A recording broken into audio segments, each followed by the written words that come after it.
हर हर महादेव। नमस्कार दोस्तों, अनुपमा भक्ति चैनल में आपका स्वागत है। दोस्तों, अभी चंद्र ग्रहण भी लगने वाला है। इस बार पितृपक्ष में शुरू और आखिरी दोनों में ग्रहण लग रहे हैं। पहला चंद्र ग्रहण शुरू लग रहा है और दूसरा सूर्य ग्रहण समापन लग रहा है। भादो पूर्णिमा के दिन पूर्ण चंद्र ग्रहण लगेगा। वही पितृपक्ष के समापन यानी 21 सितंबर को सूर्य ग्रहण लग रहा है। पहला चंद्र ग्रहण शुरू में लग रहा है और दूसरा सूर्य ग्रहण समापन लग रहा है। पितृपक्ष की शुरुआत से ठीक एक दिन पहले भादो पूर्णिमा के दिन पूर्ण चंद्र लगेगा चंद्र ग्रहण। वही पितृपक्ष के समापन अमावस्या यानी महालया के दिन सूर्य ग्रहण लग रहा है। इस साल सितंबर का महीना बहुत खास होगा। 7 सितंबर भाद्रपद पूर्णिमा रविवार के दिन चंद्र ग्रहण लगेगा। 21 सितंबर को आंशिक सूर्य ग्रहण लगेगा। चंद्र ग्रहण का स्पर्श रात्रि 9:57 बजे, मध्य रात्रि 11:41 एवं उच्च रात्रि 1:27 बजे चंद्र ग्रहण में 9 घंटा पूर्व सूतक लग जाता है। इसलिए इस ग्रहण का सूतक 7 सितंबर रविवार को दिन में 12:57 पर लगेगा। इससे पहले किए गए पितरों का श्राद्ध करना उत्तम रहेगा, क्योंकि ग्रहण के समय नहीं किए जाते हैं।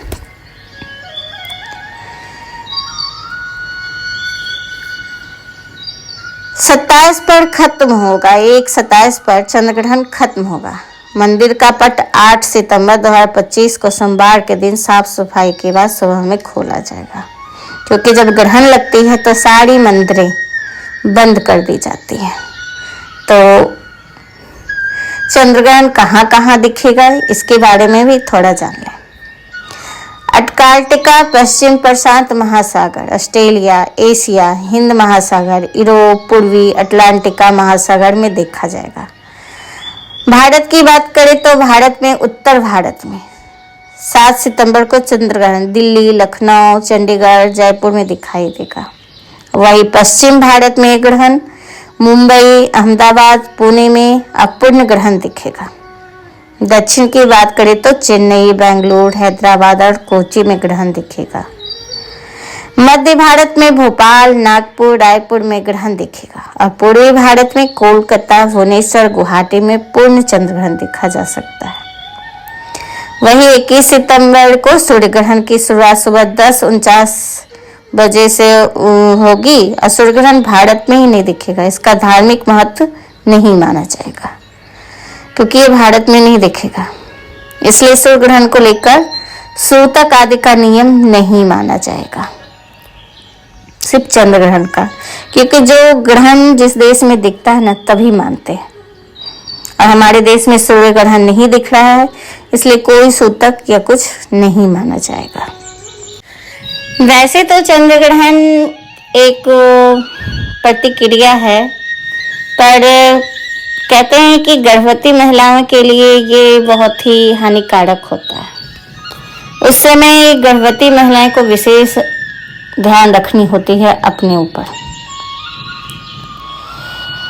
गर्भवती महिलाएं को इस अवधि के दौरान सबसे ज्यादा सावधानी बरतनी चाहिए। एक भी चूक से आपको बड़े नुकसान का सामना करना पड़ सकता है। ऐसे में चंद्र ग्रहण के दौरान गर्भवती महिलाएं को किन बातों का विशेष ध्यान रखना चाहिए वो हम बता रहे हैं।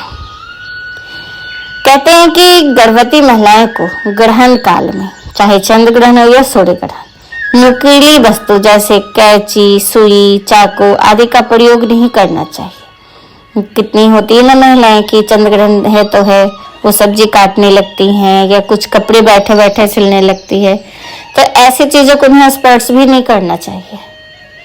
माना जाता है कि चंद्र ग्रहण के दौरान सिलाई बुनाई का काम नहीं करना चाहिए। ऐसा करने से आपको मुश्किलों का सामना करना पड़ सकता है।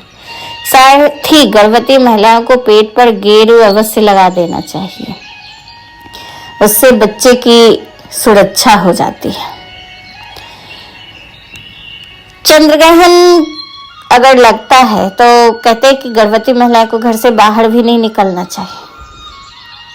गर्भवती महिलाएं को भूलकर चंद्र ग्रहण भी नहीं देखना चाहिए। इस अवधि में चंद्रमा की किरणें अशुद्ध हो जाती है, जिससे बचना जरूरी होता है। अगर आप इस समय बाहर निकल जाएं और उसका बुरा असर गर्भ में पल रहे बच्चे पर पड़ सकता है, इसलिए उस समय बाहर भी नहीं निकलने दिया जाता है।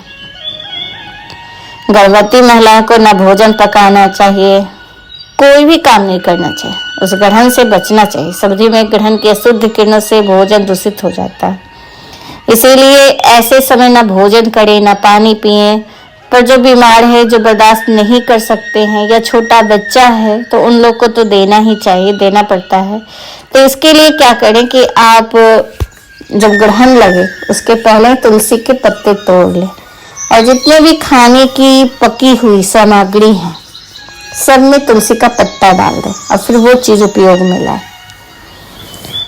ग्रहण लगने पर कई बैक्टीरिया एक्टिव हो जाती है जो हमें बीमार भी कर सकती है, और इसे बैक्टीरिया को मारती है तुलसी के पत्ते। तो इसलिए तुलसी के पत्ते डाले जाते ताकि हमारा खाना शुद्ध रहे। गर्भवती महिलाएं अपने पास भी तुलसी के पत्ते लेकर रख सकती हैं, जिससे उनकी सुरक्षा हो सके। अगर कहते हैं कि कई लोग तो पूजा पाठ करते हैं, मंत्रों का उच्चारण करते हैं, ऐसे में गर्भवती महिलाएं जो होती हैं उनको हनुमान चालीसा का पाठ करना चाहिए। धार्मिक किताबें पढ़ना भी उत्तम होता है। जब तक ग्रहण की अवधि समाप्त नहीं होती तब तक वे हनुमान जी का चालीसा पढ़ ले, सबसे आसान तरीका है। या कोई मंत्र अगर पता हो तो मंत्र ही पढ़ ले, इससे अच्छा फल मिलता है। और जब ग्रहण खत्म हो तो नहा धो के अन्न दान कर दें। स्नान में थोड़ा सा गंगा जल मिलाकर ही स्नान करें, ऐसे स्नान नहीं करना चाहिए। जब भी स्नान करें तो जल, सबके घर में गंगा जल उपलब्ध नहीं होता है, तो थोड़ा सा 2 बूंद डाले घर के पानी में, वो गंगा जल के समान हो जाता है और उसी से नहाएं। अगर पुराने वस्त्र हैं तो उसे दान कर दीजिए, अगर नहीं करना है तो धो के रख लीजिए, ऐसा कोई मान्यता है नहीं।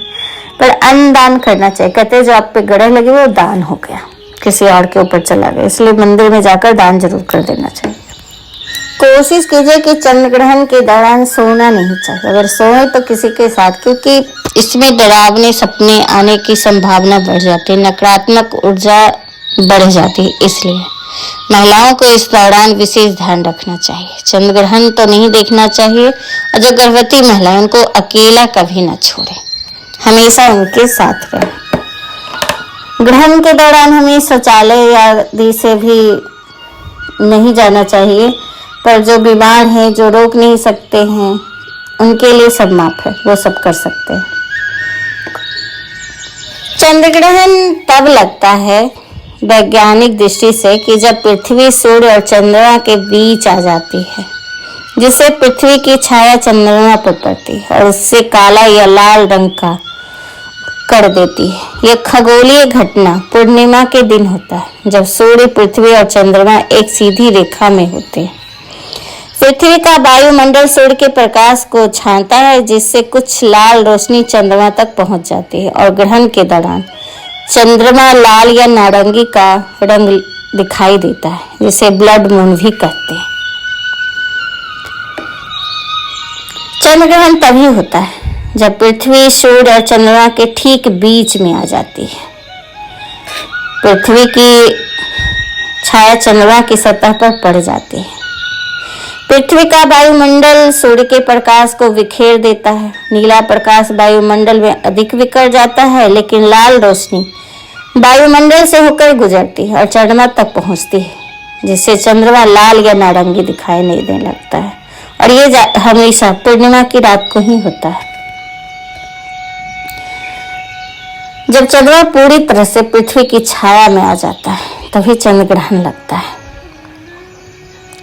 जब पृथ्वी की छाया का केवल एक हिस्सा चंद्रमा पर पड़ता है तो आंशिक चंद्र ग्रहण लगता है, छोटा सा।